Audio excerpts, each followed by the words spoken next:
Salut à tous, alors c'est Frédéric de la Vie. Alors ce soir je voulais faire une petite vidéo sur l'Homo sapiens, l'Homo sapiens,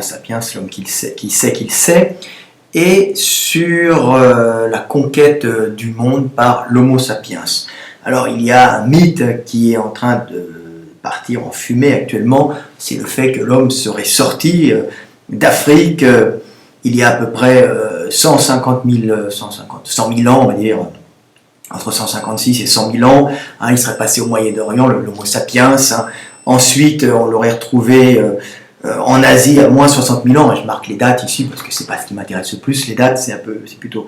la façon dont les choses se sont passées. C'est les énergies qui sont dedans, qui sont dans toutes ces migrations. Pourquoi ils ont migré. Donc j'explique un peu qu'il y a un mythe, c'est le mythe de la sortie d'Afrique. Alors la sortie d'Afrique, oui, nous venons tous d'Afrique, mais nous ne venons pas tous d'Afrique il y a 60 000 ans. On n'est pas arrivé à 60 000 ans, ensuite on est arrivé en Europe à 40 000 ans, les sapiens comme on racontait, donc c'est pas passé comme ça. Alors, il y a une sortie, effectivement, d'Afrique, il y a à peu près moins 156 000 ans, il y a eu un passage d'Homo sapiens, donc d'hommes venus d'Afrique, qui avaient évolué en Afrique et qui sont sortis, qui avaient évolué depuis la nuit des temps en Afrique, venant des Australopithèques, Homo habilis, et puis ensuite, il y a eu des passages, tout ça, ce sont que des termes humains, mais tout ça, ce sont des transitions plus ou moins rapides, avec des fois des accélérations, mais nous venons tous d'Afrique, de l'Australopithèque, et alors on entend souvent le mythe de l'homme qui est sorti d'Afrique il y a moins 156 000 ans, passant en Arabie, l'Homo sapiens, c'est Homo sapiens qui a conquis la planète, c'est ce mythe de la conquête de la planète par Homo sapiens,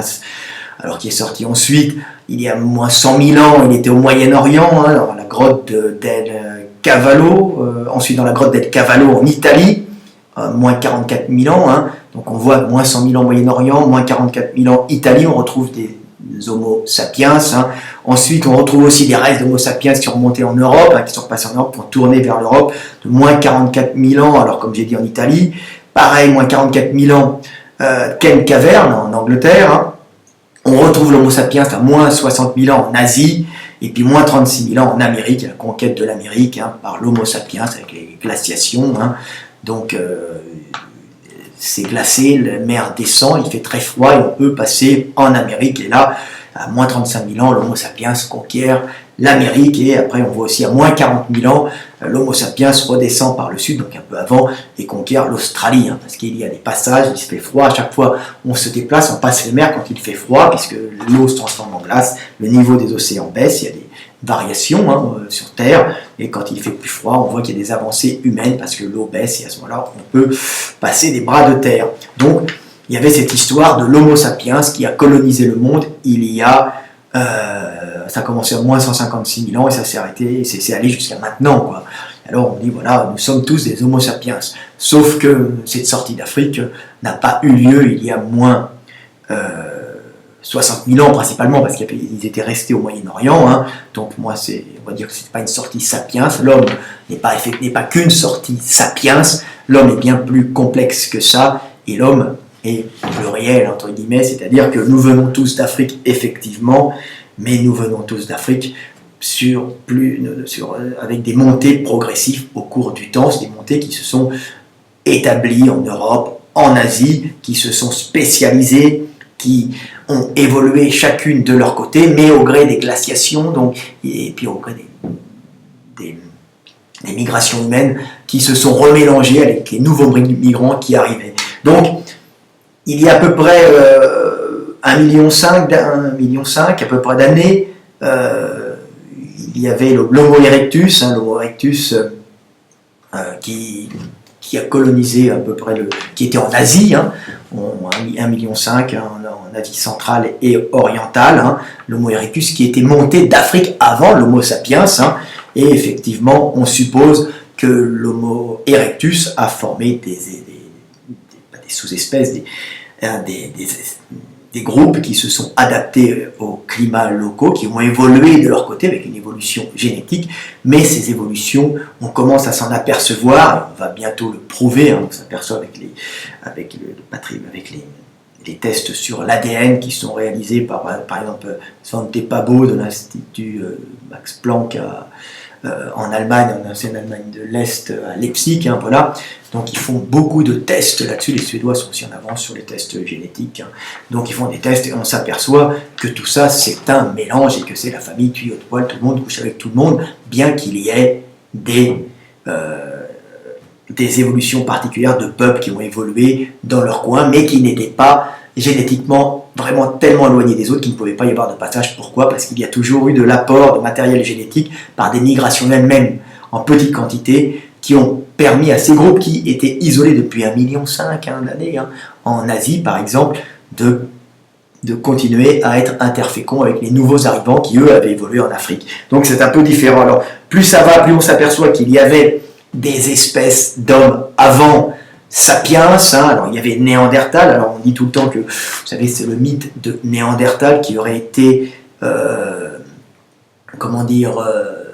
anéanti, exterminé par un affreux Sapiens, hein, monté du sud et qui aurait exterminé ce pauvre Néandertal, un peu con paraît-il, hein, mais ça s'est pas du tout passé comme ça. Néandertal, alors j'ai pris un peu les dates. Néandertal, ce qu'on appelle Néandertal, c'est moins 250 000 ans à moins 28 000 ans à peu près en Europe, hein, mais en vérité les pré-néandertaliens c'est bien plus vieux que ça. Alors les pré-néandertaliens c'est du moins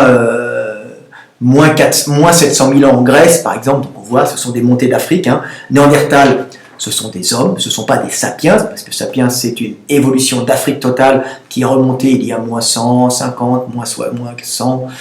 moins 60, le plus gros des montées c'est moins 60 à moins 40 000 ans, hein, mais qui est une montée quand même progressivement. Mais avant il y a eu des montées de Néandertal, hein, après, hein, plutôt c'était des adaptations peut-être d'Erectus aussi je pense, hein, d'Homo erectus, il y a dû avoir des mélanges. En tout cas Néandertal, lui est monté, des montées qui étaient déjà montées d'Afrique, avant c'était moins 700 000 pour les pré-néandertaliens en Grèce, en Allemagne on a trouvé des restes de Néandertaliens à moins 600 000 ans, hein, il y a Tautavel, donc en France, hein, dans les Pyrénées orientales, je crois, on a retrouvé des restes qui datent de moins 400 000 ans, ce qu'on appelle des pré-néandertaliens, hein, c'est-à-dire que c'était avec des caractères primitifs, sûrement un peu Homo erectus, un peu par là, intermédiaire entre les montées d'Afrique, quoi, des hommes plutôt primitifs qui se sont adaptés, qui ont évolué de leur côté. Alors ils ont évolué de leur côté sans avoir de contact avec les Homo sapiens. Alors oui et non, parce qu'il y a toujours eu des montées d'Afrique, même en très petite quantité, qui permettaient d'avoir en petite quantité du matériel génétique qui permettait quand même de continuer à avoir une compatibilité génétique, hein. Donc on peut à peu près, on peut comparer un peu l'homme comme une grande espèce humaine avec des variations interspécifiques dans ces espèces plus que des espèces séparées, hein. Donc on s'en apercevra de bien plus. Donc il n'y a pas une montée sapiens à 60 000 ans qui a fait l'humanité. Il y a une montée très importante de sapiens il y a 60 000 ans, hein, donc qui commençait avant, à 156, en Arabie, 100 000 ans, après au Moyen-Orient, et puis ainsi de suite jusqu'en Europe, moins 40, moins 60 en Asie, qui était une montée très très vigoureuse. Hein. Bon, c'est sûr, il venait d'Asie, donc il se reproduisait, d'Asie du Sud, il se reproduisait plus vite, puisque dans le Sud, comme je le dis tout le temps, il y a l'équateur, il y a beaucoup de lumière qui arrive, la nature est abondante et luxuriante, et pour lutter contre cette nature avec ces bactéries, ces virus, ces maladies, ces microbes, en général, l'homme pond beaucoup d'enfants, il y a une espèce de vigueur reproductrice, une démographie qui fait que quand il arrive dans le nord où il n'y a pas beaucoup de maladies, mais où il y a la mort de la nature l'hiver, il se met à pondre plus que les primo-arrivants, eux qui s'étaient habitués à faire moins d'enfants parce qu'il y avait moins de nourriture l'hiver, donc la reproduction était plus lente, on mourait moins de maladies, mais on mourait à cause du climat, mais on était sûr à peu près d'avoir, on pouvait pondre moins d'enfants, hein, pour conserver un certain nombre d'individus, alors que dans le sud, en général, on pond plus d'enfants parce que les maladies en emportent, hein. On emporte parce qu'il y a une nature luxuriante et abondante qui fait que les bactéries, les microbes, les parasites sont là en quantité. Donc c'est simplement, il y a eu beaucoup de chocolat dans le lait, et quand l'Homo sapiens est arrivé, il il a remplacé tous les habitants qui étaient là, mais il s'est quand même métissé. Et ça, on s'en est aperçu avec les dernières analyses génétiques. On s'aperçoit que les Européens, entre 2-3% de gènes néandertaliens, et que les Asiatiques en ont un peu plus, Asiatiques du Sud, et je crois aussi les Australiens, les Mélanésiens, alors je ne me souviens plus, en tout cas les Asiatiques du Sud en ont un peu plus. Asiatiques et les Américains, alors les Asiatiques en général, pardon, et les Américains aussi, les Indiens d'Amérique en ont un peu plus. Donc il y a eu des passages quand même. Et Néandertal n'est pas mort, Néandertal vit en nous, simplement c'est Sapiens, la majorité c'est Sapiens, des gènes Sapiens qui ont pris le dessus en quantité, mais pas vraiment, parce que Néandertal a sûrement passé ses adaptations, comme il y a eu quelques métissages, comme je dis toujours, Néandertal a dû passer ses adaptations au froid, au climat rigoureux du froid, donc métabolisme des graisses, stockage et métabolisme des graisses, sûrement meilleure synthétisation de la vitamine D grâce à une peau un peu plus claire. Alors ils n'étaient pas blancs, comme on dit, parce qu'on a retrouvé les gènes, mais ils n'étaient pas noirs, ce sont les erreurs qu'on fait tout le temps. On dit, oui, regardez, Néandertal n'était pas blanc. Ben oui, c'était pas un blanc, mais il était sûrement moins noir qu'un Sénégalais, ou moins noir même qu'un Éthiopien. Il était plutôt basané, un peu plus clair, et en tout cas, il était plus clair que les Africains. Et en plus, il stockait un peu de gras, il métabolisait le gras, il avait un gros bide plein de gras, on le voit sur les squelettes, et ça a dû se passer chez les Européens. Alors pas tout est passé, les métis, les gènes les plus appropriés ont été conservés, les moins bons n'ont pas duré, puis comme il n'y a pas eu beaucoup de métissage, il n'y a eu que quelques métis, mais c'est les métis, comme je dis, qui ont eu le plus de vivacité, parce qu'ils avaient les adaptations du Sud, donc vigueur dans la reproduction, sûrement d'autres qualités aussi, adaptées au monde, mais les gènes néandertaliens ont facilité à Sapiens, donc Sapiens, le fait de pouvoir s'adapter très rapidement au froid en passant 400 000 ans, en passant 40 000 ans, en évitant 40 000 ans de casse, même plus génétique, pour pouvoir s'adapter au climat froid. Donc, est-ce qu'on peut réellement dire qu'on est des sapiens sapiens?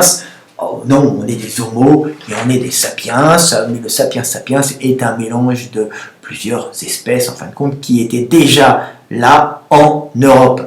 Donc c'est très très intéressant à dire. Alors évidemment, les Africains n'ont pas de Néandertal, puisque ce sont des adaptations au nord,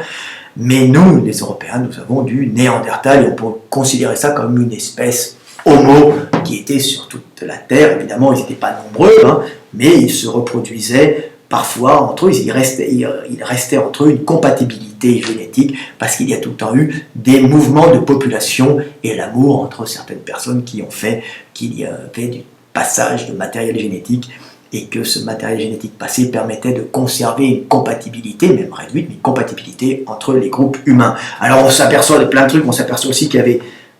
Denisova, Denisova, c'est dans les recherches dans l'Altaï Sud, le sud de l'Altaï, c'est le sud de la Sibérie. Alors c'est entre 1 million et 400 000 ans, on a retrouvé, je crois, des phalanges, des trucs comme ça. Alors ils ont retrouvé un fragment, je crois que c'est de phalanges, je ne me souviens plus, ils en ont fait 2 fragments, il est daté au carbone 14, alors ils l'ont daté de moins 30 à moins 48 000 ans, et puis on s'aperçoit que Denisova, cet homme qui était là avant Sapiens, puisque ce sont des très vieux fragments, moins 30 000, moins 40 000 ans, c'était pas des Sapiens, Denisova a dû passer ses gènes, il y a eu encore du métissage, quand il y a eu le passage de Sapiens, qui s'est métissé avec Denisova, c'est pas Néandertal, c'est encore un autre qui était dans l'Altaï Sud, l'Altaï, le sud de la Sibérie, et puis on s'aperçoit que les Mélanésiens et les aborigènes d'Australie, eux, ont plus de gènes dénisoviens. Donc on s'aperçoit que l'humanité est multiple et elle n'est pas qu'africaine. Alors on vient tous d'Afrique, mais on ne vient pas tous d'Afrique à l'époque de Sapiens, on vient tous d'Afrique il y a bien plus longtemps, avec déjà Erectus sûrement, et Erectus avait dû garder des compatibilités avec la montée de Sapiens, Erectus qui est arrivé à 1,5 million d'années en Europe, et on peut être sûr quasiment qu'on s'en apercevra que Erectus était une espèce de groupe Homo, faisait partie du groupe Homo qui était réparti sur toute l'Afrique, le Moyen-Orient et puis l'Asie, Donc voilà, donc tout simplement, et avec après des sous-groupes qui conservaient tout le temps du matériel génétique, mais qui s'étaient isolés. Le monde était très peu peuplé, hein, parce qu'il n'y avait pas beaucoup d'hommes, il y avait des petits groupes isolés, mais il y avait tout le temps des passages, parfois un homme qui se promenait, un couple, une petite tribu, une dizaine d'individus qui remontaient, qui marchaient, et qui un jour rencontraient une tribu, et là il y avait peut-être conflit, mais il y avait peut-être aussi échange de semences, et puis la vie. Donc voilà, c'est beaucoup plus complexe qu'on ne le pense, et ce n'est pas Sapiens qui est venu en moins 40 000 ans, moins 60 000 ans, et qui a envahi tout le monde. Hein. Alors un autre petit truc, il y avait l'homme de Denisova, en Géorgie, on a l'homme de Manici, 1,8 million d'années, hein, c'est un Homo erectus. Voilà, alors on suppose qu'il était déjà, qui s'était métissé avec Néandertal. Vous voyez, on a Homo erectus, Néandertal métissé, Denisova dans son coin qui se métisse avec Sapiens, Sapiens qui se métisse avec Néandertal. Donc on voit qu'il y a de tout, hein, dans l'homme, et qu'il y a surtout des isolations, hein, des isolations en Asie, des isolations au Moyen, à Flores par exemple aussi, plusieurs isolations, et il y a fort à parier qu'on va trouver beaucoup plus, pas énormément, mais parce que le monde n'était pas tellement peuplé non plus, mais avec l'évolution des recherches, l'évolution de la technologie, on va trouver beaucoup plus de souches primitives humaines qui étaient en fin de compte compatibles et qui se sont mélangées les unes avec les autres avec la grande dernière montée sapiens, la montée africaine. Alors on vient tous d'Afrique, oui, mais depuis bien longtemps, c'est sur des périodes bien plus longues, donc on n'est pas africain à moins 60 000 ans. Hein. L'Europe était peuplée déjà avant, hein, ne serait-ce que par Néandertal, hein, comme je dis tout le temps, moins 700 000 ans, vous pouvez être sûr que ça se trouve c'était moins 1 million d'années, moins 1 million 2, je crois qu'on a retrouvé des restes un peu plus vieux encore, j'ai pas tout. Donc voilà, un dernier petit bonhomme qu'on a trouvé, c'est l'homme de Florest, hein, des hommes datés entre moins 95 et moins 120 000 ans, pareil, hein, mais on n'a pas encore fait les tests au carbone 14, c'était une isolation sur une petite île, hein, il était petit, c'était un petit gabarit isolé qui vivait à l'époque des hommes aussi, mais bon, cette île métissée, on le verra, hein, c'était une isolation, mais on va en retrouver plein, puis ça se trouve il s'est métissé aussi en petite quantité, hein, peut-être qu'il y a un sapiens qui est passé par là, hein, déjà métissé, un dénisovin, hein, qui a peut-être trouvé une de ces petites naines, c'était un peu rachot d'homme de Flores, et qui s'est fait midget, hein, comme on dit sur Facebook, il y a des sites midget, hein, qui s'est fait une midget de Flores peut-être, et on a peut-être des gènes Flores, par exemple en Australie, chez les aborigènes, qui sait, donc on verra. Donc on s'aperçoit que l'homme, c'est pas sapiens, il y a moins 60 ou moins 40 000 ans, c'est beaucoup de montées antérieures, et toutes ces montées étaient compatibles, et que l'homme a tout le temps migré au cours du temps, hein, migré lentement, et puis ça s'accélérait au cours des glaciations, parce que quand la mer baissait, on pouvait passer du sud, et puis on redescendait du nord, parce qu'il faisait trop froid. Quand il y a des glaciations, c'est simple, la glace descend du nord, mais la mer descend, ce qui fait qu'on monte du sud, et on descend du nord, et là, on se mélange, et on migre, hein, donc c'est marrant, ça se refroidit, mais ça se réchauffe dans les foyers, et ça se mélange, et ça se métisse. Donc voilà, mais ça c'est l'homme, hein, il n'y a pas une montée d'Afrique, à moins 60 millions, vous allez voir. Alors les gens ne comprennent pas quand on dit l'homme ce n'est pas que sapiens, effectivement l'homme ce n'est pas sapiens, c'est un mythe, l'homme ce n'est pas sapiens, c'est le grand groupe Homo, hein, Homo, avec les Néandertaliens, nous sommes tous un peu Néandertaliens sauf les Africains, avec les Denisoviens, alors Denisoviens, les Asiatiques sont un peu Denisoviens, surtout les Asiatiques du Sud, hein, avec il y avait quoi, l'homme de Manici, hein, qui est, les Asiatiques doivent être un peu de Maniciens, un peu, hein, bien sûr, ce sont des isolations avec des types particuliers, donc on voit déjà qu'on trouve 1, 2, 3 sortes d'hommes, hein, on va en trouver 4, 5, et on s'aperçoit que Homo erectus était visiblement, il y avait eu un mélange, on voit que c'est passé par Manici, le mélange d'Homo erectus, et puis Néandertal aussi, qui est un Homo erectus, et puis bon voilà, donc en fin de compte, tout le monde s'est mélangé avec tout le monde, mais on ne vient pas d'Afrique à moins 40 000 ans. Voilà, j'espère que vous avez compris, hein, et j'espère que il ne faut pas croire au mythe de l'homme qui vient d'Afrique à moins 40 000 ans. On était là, nous, les hommes, bien avant en Europe. Voilà. Et puis les Africains actuels n'étaient pas en Europe, eux. C'était d'autres populations. Mais bon, les Européens, eux, puis les Asiatiques particulièrement, avaient des souches bien plus anciennes que Sapiens. Voilà. Alors, les Asiatiques les Asiatiques en général ont dans leurs veines des souches bien plus anciennes que l'évolution Sapiens d'Afrique. Ils viennent d'Afrique bien avant Sapiens. Voilà. Donc c'est pour ça qu'on dit qu'il y a plusieurs foyers de l'humanité. Il n'y a pas que le foyer Sapiens, il y a le foyer africain et aussi il y a le foyer asiatique, le foyer sud-sibérien. Vous voyez qu'il y a beaucoup de foyers et le foyer européen, qu'il y a beaucoup de foyers qui étaient là avant la montée africaine Sapiens. Mais tout ça, on appartient tous au genre Homo qui vient des Australopithèques, de l'Homo habilis et après de toutes ces montées progressives en Europe. Voilà, petite vidéo, j'espère que ça vous aura éclairci un peu les idées et que ça vous aura enrichi votre petite cervelle. À bientôt, nous sommes tous Homo, pas LGBT, mais Homo dans le sens du genre. Allez, à bientôt, salut!